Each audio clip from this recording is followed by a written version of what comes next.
So what I would tell, anybody who would listen to me is that, you got to start peeping the game.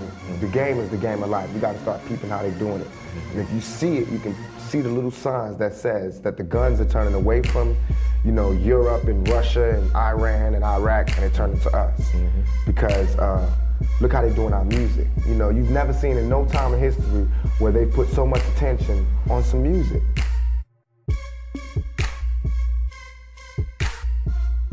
And so when you start looking at it like that, you'll start seeing that it just don't weigh out to be in our favor. So we need to start figuring out another way. Now, if we do want to live a thug life and a gangster life and all of that, okay, so stop being cowards and let's have a revolution. But we don't want to do that. Dudes just want to live a character. They want to be cartoons. But if they really wanted to do something, they was that tough. All right, let's start our own country. Let's start a revolution. Let's get out of here. Let's do something. But they don't want to do that. They want to pimp our communities and portray this image that they know we all can survive and make it. And that's what I saw. Even though I was surviving in the thug life, everybody that was trying to be like me was going to jail. And then finally I went to jail. Even though I wasn't getting shot up, they was all getting shot up. Then I got shot up. I started seeing, damn, it is my fault. It's not my fault where I made it happen, but it's my fault because I'm smarter than that. Yeah. Now, if I was dumb and I was ignorant is bliss. Ignorance is bliss. Now, if I was dumb, it'd be cool. It wouldn't be my fault. But it's my fault because I'm smarter than that. I do have another way I can say this. It doesn't mean that I don't feel that way no more. It just means that let me be as smart as them or smarter.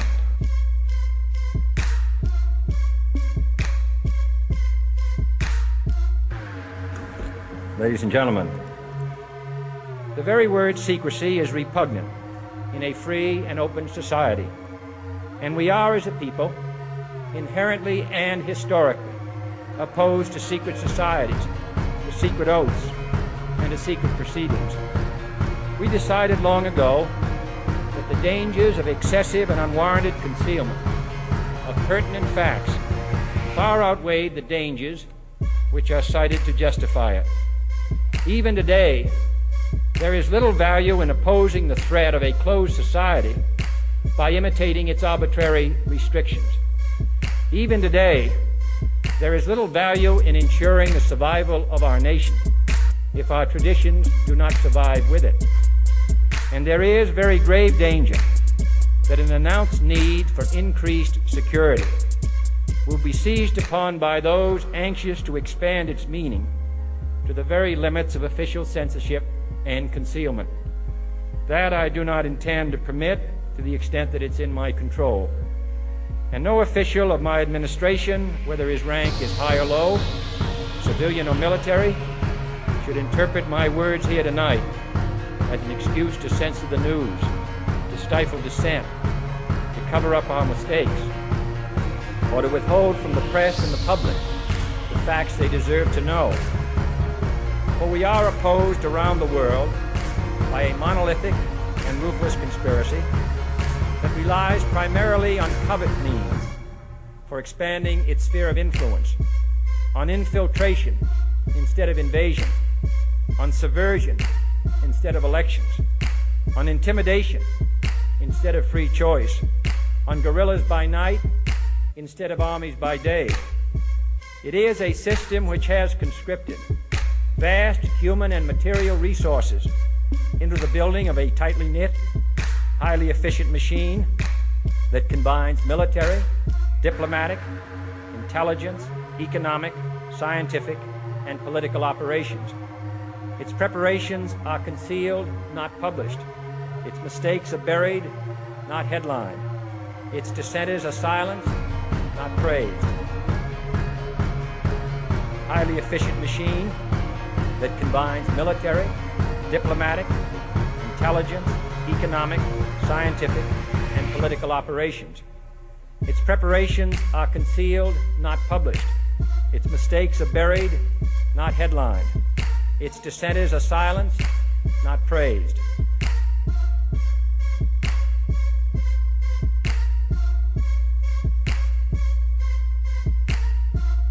So, the way Vedanta describes all of reality is a projection of which state of consciousness you're in. So depending on the state of consciousness you're in, you project a certain kind of reality. The first state of consciousness is deep sleep. And in deep sleep, you also have a certain reality. There's a limited degree of awareness. If I come and scream at you, I say there's a fire on, or your child is crying, and you happen to be the mother, then you immediately respond to that, which means that your spirit is in surveillance even in deep sleep. And the spirit creates its own physiology for that. The second, so everyone has experienced that, I don't need to belabor the point. The second state of consciousness is dreams.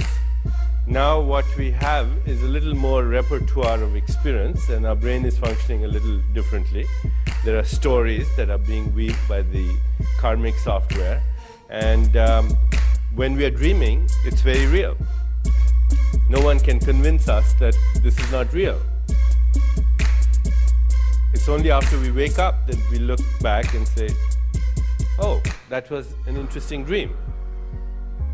The insight that it was a dream happens after you wake up from the dream, not in the dream. Unless you're a lucid dreamer, which is a whole different thing which we don't want to talk about right now. But the insight that that was a dream only occurs after you wake up from the dream. Now Vedanta says, when you wake up from that dream, you wake up into another dream. And that other dream is what you call waking state of consciousness. Presumably, you're at least in that right now.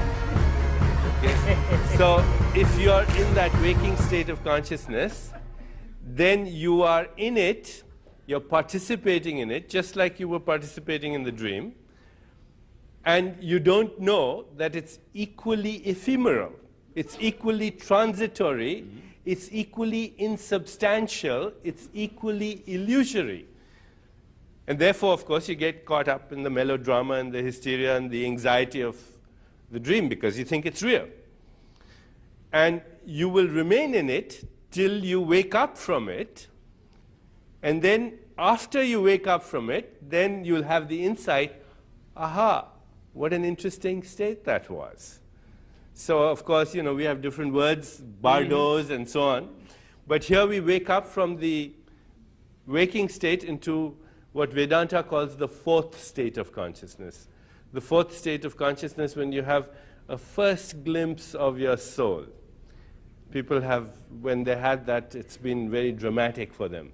So Walt Whitman says, I must not be awake, for everything looks to me as it never did before, or else I'm awake for the first time, and all that was before was just a dream. Okay? Or Gautama Buddha himself. This lifetime of ours is as transient as autumn clouds. To watch the birth and death of beings is like looking at the movements of a dance. A lifetime is like a flash of lightning in the sky, rushing by like a torrent down a steep mountain. But now I'm awake, which is the meaning of the word Buddha. You know, he's asked at the moment of his death, are you a prophet? He says, no. Are you the Messiah? He says, no. He says, who are you? He says, I'm awake. That's all he says. That's the meaning of the word Buddha, the awakened one. Waking up from the insubstantial reality into glimpsing the soul. So actually we could try something right now with you. So you could glimpse it even this moment. As you're listening to me, just turn your attention to who's listening. So as you're listening to me, just turn your attention to who's listening. There's a presence there. It's not your mind. Your mind is still noisy. But just turn your attention to who's listening. And that silent witness, that ever-present witnessing awareness, is the soul. And once we start glimpsing it, then we start to peel the layers of that. And that ever-present witnessing awareness is there even in deep sleep, even in dreams, and even in wakefulness. So the experience that Bob was saying, you're dying and you see the body out there, and you can witness it. Well, both Buddha and Vedanta say, you can do that now. You don't have to wait till the moment of death. And if you enter that now, you will not fear death. Why? Because the unknown then will be known to you, as Tagore says. And when the unknown is known, what's there to fear? In 1927, at the 5th Solvay Conference on Physics in Brussels, Belgium, a new proposal of mind over matter was admitted to try to resolve inexplicable behaviors on quantum mechanics.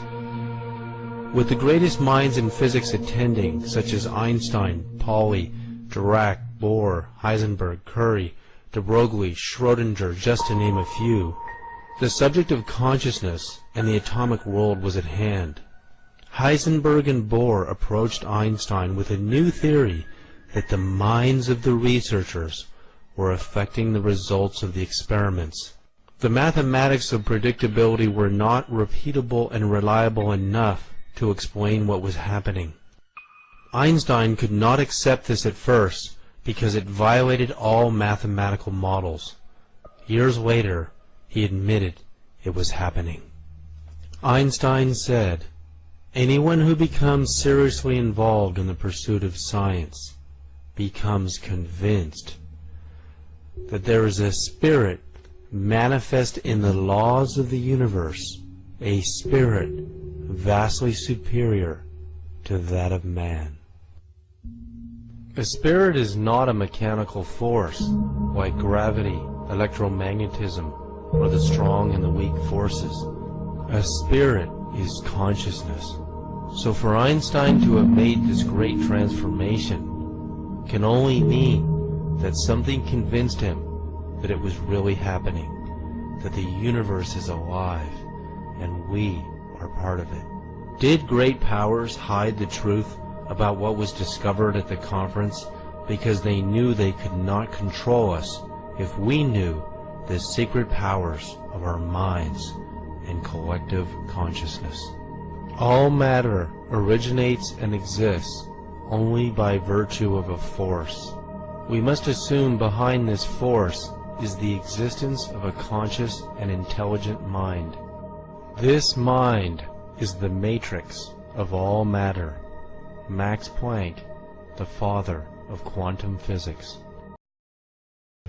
As early as 1957, Professor Hans Eysenck, then chairman of the psychology department at the University of London, wrote a letter insinuating that there was a gigantic conspiracy involving some 30 major universities all over the world and hundreds of highly respected scientists to silence the truth about what we knew about the powers of human consciousness.